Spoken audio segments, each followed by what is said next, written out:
Unnecessary debt, which debt is only going to support the businesses of the rich and the political elite, while the workers do not benefit at all. As we speak right now, 1.2 million workers in the hotel and entertainment industry are home. Some of them do not have food, but the government has no plan whatsoever to cushion these workers. The same thing with the workers in the flower industry. In Kajiado, they are all home. But if you look at the package, the cushioning package that the government has come up with, it is only supporting hotel owners, which includes hotels owned by the first family, and the flower farm owners, which include flower farms owned by the first family.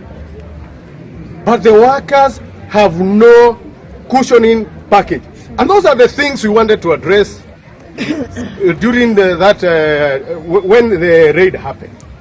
So, as you can see, it was an attack on not only freedom of assembly, but on freedom of speech. Yes, sure. And all this must be condemned. Yeah. We are grateful, of course, that a lot of people have come to our support. We are very grateful to Kenya Human Rights Commission, and we are grateful to Senior Counsel John Kamino, who is representing us. We are also grateful to Senior Counsel Gitobu Manyara, who is also representing us. We are grateful to all other partners, including Kongamano la Mageuzi, the Social Justice Working Group, and Haki Africa. And most importantly, we are very grateful to the leadership of the Communist Party, led by our chairman, Mwandawira Muganga, Secretary General, Benedict Washira, and our organizing secretary, who has been very instrumental in facilitating us as members of the party, Mr. Buka Ngesa Omole.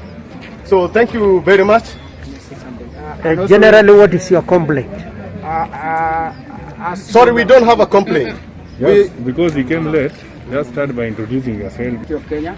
We're also from the Social Justice Center movement, all comrades who are here also. Together, joined also together with members of Communist Party. Our protest, not our complaint, our protest, because as a citizen, we have a right to protest against social injustice. It's against IMF debt enslavement. Yesterday, early in the morning, we were in a nation center there, organizing to protest with hotel workers against this COVID-19 unscientific rule. So we are protesting against that.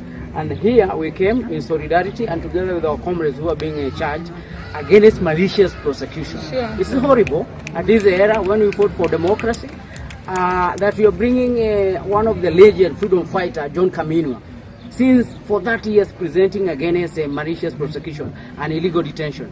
That's our protest, and we are saying Uhuru Kenyatta regime that his days are numbered. Yeah. The crisis in this country and the protest of all Kenyans all over, his days are numbered, and we are organizing for his regime to be removed by Kenyan citizens. Abash to all bad leadership.